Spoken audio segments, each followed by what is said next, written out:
Hey everyone, welcome back to my channel. It has been so long since I did a collective review, and so today I'm super excited to be doing a collective review of moisturizers. Also because today I am going to be sharing with you some of the best moisturizers for oily, acne prone and sensitive skin, which is also my skin type, which is why I guess I'm excited. So before I begin, I thought I would quickly break down and explain the different types of essential components or ingredients that make up a good moisturizer. So hopefully through this portion, you'll not only be able to understand the ingredients better later on in the video, but you can also use this knowledge to analyze other moisturizers to see if they will more or less be suitable for your skin type. So there are four main types of ingredients that you would or should find in a moisturizer. The very first one is moisture. Moisture is basically water, so that's very straightforward. A lot of skincare products have water as its first or second ingredient. Secondly, you should find humectants in your moisturizer. Humectants are ingredients that attract and retain moisture from either the dermis or the air. While our body does produce natural humectants, as we grow older, this ability drops, which is basically the reason why we use skincare products, right? To supplement. So there are many different types of humectants in skincare, but the ones that are very commonly used are glycerin, hyaluronic acid, benzene glycol, butylene glycol, and AHA. Thirdly, emollients, which are, to me, the key ingredient of a moisturizer. Emollients are what make your skin feel soft and smooth because they help fill in rough and dry areas. But more importantly, emollients have occlusive properties that can really help prevent water loss, which is ultimately the main function of a moisturizer. Once again, there are many different types of emollients in the market, but the ones that are commonly used are often lightweight oils, ceramides, and fatty alcohols. Lastly, occlusives. Occlusives are ingredients such as heavy oils, Vaseline, and other waxes. These ingredients really form a barrier over your skin. So my favorite way to comprehend what occlusives does to my skin is to think of it as a plastic wrap. If you were to put a plastic wrap over your skin, it will be able to help seal in the moisture really well, but at the same time, it can also prevent other skincare ingredients and also moisture from penetrating the skin from the outside. So when it comes to applying occlusives such as heavy oils, it has to be the very last step of your skincare routine. As compared to the previous three types of ingredients that I've mentioned, although occlusives are very commonly found in moisturizers, they are actually optional. As I've mentioned earlier on, emollients also have occlusive properties, so for people with oily and non-dehydrated skin, occlusives are often not necessary for us. Now that we've gotten a clearer picture of what makes up a good moisturizer, let's finally move on to take a look at the 8 moisturizers I have for you today. So I'm going to begin with a really popular one, and that is the Benton Aloe Propolis Soothing Gel. So I want to thank everyone who recommended this cream to me in the comment section. I think it was in my last Skincare Empties video. A lot of you guys were raving about this product in the comment section, so of course I gotta check it out. So the ingredients are really quite similar to the Cosrx Oil-Free Aloe Moisture Cream, which was one of my favorite until Cosrx decided to discontinue it. So its main ingredient is aloe, which provides moisture, and from the ingredient list you'll also be able to find humectants such as butylene glycol, benzene glycol, and glycerin, and also really lightweight emollients like the aloe and cucumber extract. Apart from the essential ingredients needed in a moisturizer, this product also contains propolis and green tea, which are known to have anti-inflammatory and hydrating properties. From the ingredient list, I can already tell that this is going to be a really lightweight product that will definitely not be moisturizing enough for people with dry or dehydrated skin. However, if you have very oily skin and you're always shiny, I feel like this product is a great choice for you due to its refreshing and lightweight consistency, also because it does not contain any occlusives or heavy ingredients or additional oils. In my opinion, this product is really more like a soothing, hydrating gel rather than a moisturizer due to its lack of effective emollients. Therefore, I would say that this gel is most suitable for people with very oily skin because the natural oils in our skin will act as an emollient / occlusive, which is what this product is lacking of. But if you have oily but dehydrated skin, or you're using some really drying acne treatments, or you're always in a very dry environment, I would actually not recommend that you use this as your moisturizer. I feel like this product is a really nice soothing product that can help soothe irritations and also reduce inflammation, but I would recommend that you supplement with a proper moisturizer if you do not have very oily skin. The next moisturizer is the Cosrx Hydrum Green Tea Aqua Soothing Gel Cream. This product was recommended to me by Cosrx after they heard that I was loving their aloe oil-free moisture cream, because this product is also oil-free and it also has a very similar gel-like consistency.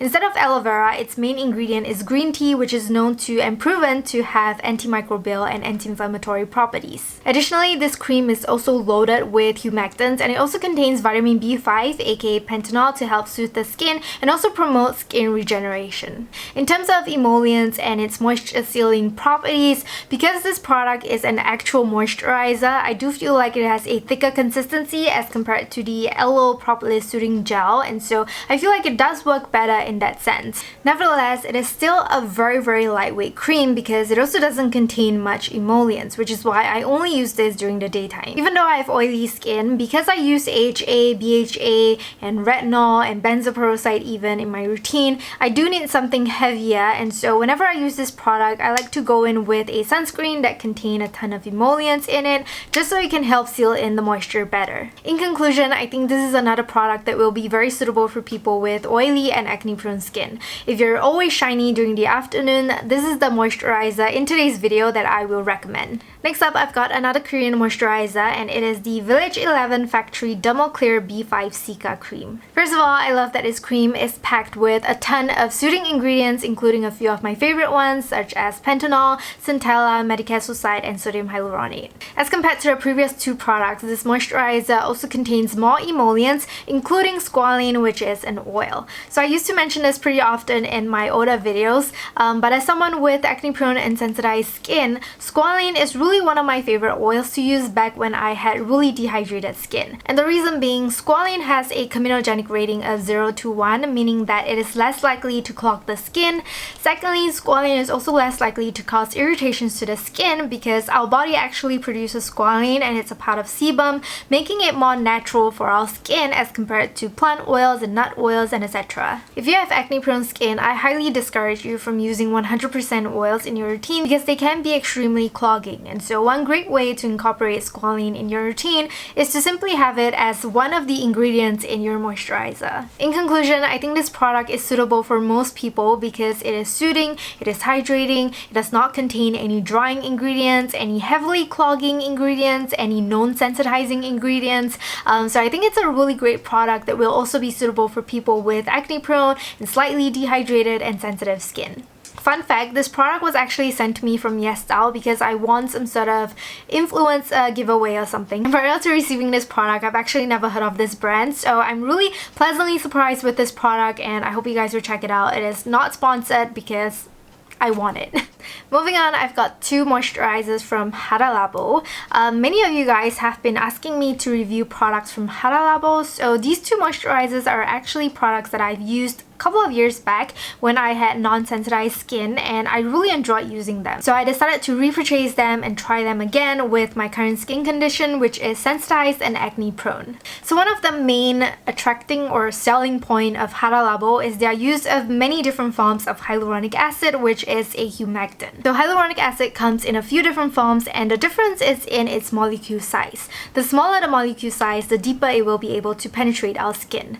Naturally, I feel like most people will think that the smaller the molecule size, the better, but that's actually not the case for hyaluronic acid. As I've mentioned earlier on, humectants are ingredients that attract and retain moisture from either the dermis or the air. So what you actually want is to pull the moisture to the top layers of our skin where moisture is most needed, because the top layers of our skin is where it is more prone to transepidermal water loss. Additionally, like many other active ingredients, the deeper it penetrates our skin, the more likely it is to cause irritations and inflammation in our skin, which is why there are people who experience inflammation from the use of hyaluronic acid. Of course, that being said, other factors such as the concentration, the formulation, and your skin sensitivity matters as well. So personally, I've never experienced any irritations from the use of Hada Labo products, but if you do realize that your skin gets inflamed after using products with hyaluronic acid, then obviously the products from Hada Labo will not be the best options for you. So beginning with the day cream, this is the Hada Labo Kyogoku June UV White Gel. So this is the day cream because it provides SPF 50, which is one point that I really like. I strongly discourage replacing your sunscreen with your moisturizer, but it's always really nice to have extra sun protection, which is why I do like that this one provides SPF 50. One thing I've noticed is that unlike Korean beauty products where natural ingredients such as propolis, centella, green tea are often used, this cream contains mostly chemical ingredients, which is totally not a bad thing because for some people, chemical ingredients tend to work more effectively. Having acne-prone skin, I love that this is oil-free and it also has a really lightweight consistency that sits really well under my sunscreen. The only negative thing that I want to highlight about this product is that it does contain alcohol, which is drying. So if you are already using some potentially drying or dehydrating products in your routine, or you have dry or dehydrated skin and sensitive skin, I would definitely not recommend you to use this product. But if you have oily, non-sensitive, slightly acne-prone skin, I do feel like you can use this because alcohol also has antibacterial and antimicrobial properties. The other Hada Labo moisturizer I have is the Goku June Perfect Gel, which I use as my night cream. Once again, this cream contains many different forms of hyaluronic acid and it also contains different types of humectants such as glycerin and collagen. At the same time, it also contains heavier emollients like ceramides and squalene to help seal in moisture better. Unlike the day cream, this one is alcohol free and generally it's just a richer cream that I find perfect to use during the evenings. Even though it is thicker in a sense that it contains squalene and also ceramides, I hope you can tell from the consistency and from the name that it's still a gel cream and it's not too heavy and thick for those with oily skin. Another difference that I've noticed between the Hada Labo moisturizers and Korean beauty moisturizers is that in K-beauty moisturizers, you'll always be able to find some sort of soothing ingredient in them like pentanol or green tea or centella or lantoin and etc. But these two moisturizers don't, and so I feel like they just really focus on providing moisturizing benefits to the skin. So for this cream, I think it is also one that is suitable for most people unless you have really sensitive skin or reactive skin, which may or may not react to the amount of hyaluronic acid and squalene in this. But if you're looking for something that is very hydrating, that is plumping, and is alcohol free and fragrance free with a really light and pleasant consistency, I think this is a really good option to consider. Finally, I just want to highlight that even though Hada Labo do have a lot of great products for people with sensitive skin, quite a big handful of their products do actually contain alcohol, which is not recommended for people with sensitive skin. So I find that it is very important to always check the ingredient list for every product. Back to K-beauty, the next cream I have is the Isntree Hyaluronic Acid Aqua Gel Cream. Once again, hyaluronic acid is our main humectant used here, and I believe that this cream contains a total of 5 different types of hyaluronic acid. The biggest concentration goes to 0.05% of sodium hyaluronate, which is the most commonly used forms of hyaluronic acid in skincare because it has the biggest molecule size. As I've mentioned, K-beauty loves to use natural ingredients, so in this cream you'll be able to find centella, green tea, and just many other different types of plant extracts, which mainly provides anti-inflammatory properties. This cream also contains squalene, which I'm pretty sure it's an ingredient you're quite familiar with by now, and I really like that it is the second last ingredient because that just means that it will be less likely to clog my skin. Overall, this is the moisturizer I would recommend to people with oily, acne-prone, dehydrated, and sensitive skin because it's not super heavy, but at the same time it does a really great job in hydrating the skin with a good amount of effective humectants and emollients and even occlusive in it. And because it contains soothing ingredients as well, it can help reduce inflammation in the skin, which is one of the causes of acne as well. If you have super ultra reactive skin, then the plant extracts may be a concern for you. The next moisturizer is the Ponadro Green Tea Water Balm. I received this product months ago from Ponadro, and so I briefly mentioned it in my Ponadro review video. Back then I wasn't too keen on using this moisturizer because I had really acne prone skin and I just really wanted to keep my routine oil free. Recently, as I began using AHA and BHA more frequently in my routine, I felt that I'm able to incorporate a small amount of oil into my routine again, also because I felt that it will be able to help prevent moisture a loss better, so that was when I started using products with oils again. I feel like this product's ingredient list is so K-beauty. So first of all, I like that it contains really effective chemical humectants like glycerin and sodium hyaluronate. Secondly, I also really like the soothing ingredients in this, which are green tea and pentanol, so one natural ingredient and one chemical ingredient. Thirdly, it also contains niacinamide, which is one of the best ingredients in skincare because it can benefit literally all skin types. Niacinamide is hydrating, it is able to help reduce excessive sebum, it is brightening, it is able to slow down signs of aging, etc, etc. And you only need a maximum of 5% for it to work effectively on the skin, so it's a really great ingredient that I like to have in my products. Even though this contains 15% of oil, I'm sure you can tell from the name Water Bomb that it is still a very lightweight gel moisturizer. So depending on how oily your skin is, I think you can also use this during the daytime as long as you don't overuse it. If you have very acne prone skin, I would still suggest that you keep your routine 100% oil free, but if you don't, or if you're like me and you're using products with AHA and BHA and benzoyl peroxide and retinol very frequently in your routine, like for me I use them daily, I feel like it's good to have a small amount of oil in your evening routine. The final moisturizer I want to talk about is the ByWishtrend Vitamin 75 Maximizing Cream.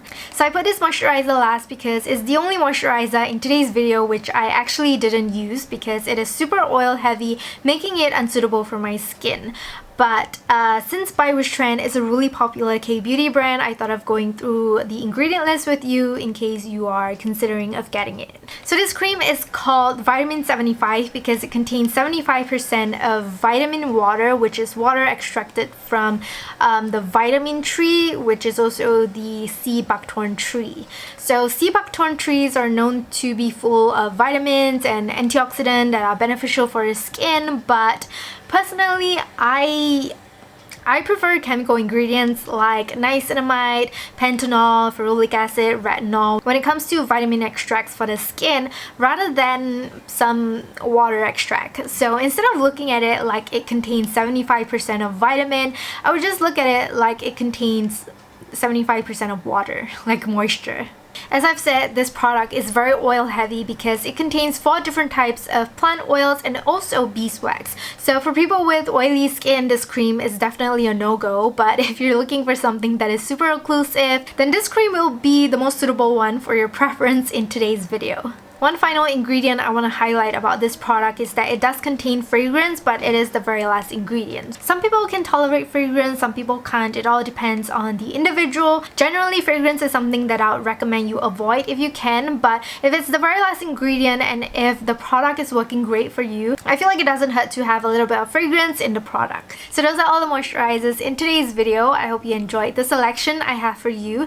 Recently, I have been extremely busy with my new job, and so it has been taking me a much longer time to prep and film and edit reviews like this. So I really hope that you have enjoyed today's video, and I hope that you have learned something through today's video. Next up, I will be preparing for a collective review of sunscreens. I have been trying and emptying actually a lot of sunscreens, so I'm really excited to share with you what I have been using. So if you enjoy my videos, please like and subscribe because it will mean a lot to me knowing that my efforts are not wasted. So I hope you enjoyed today's video, and I want to thank you so much for watching, and I will see you soon in my next video. Bye!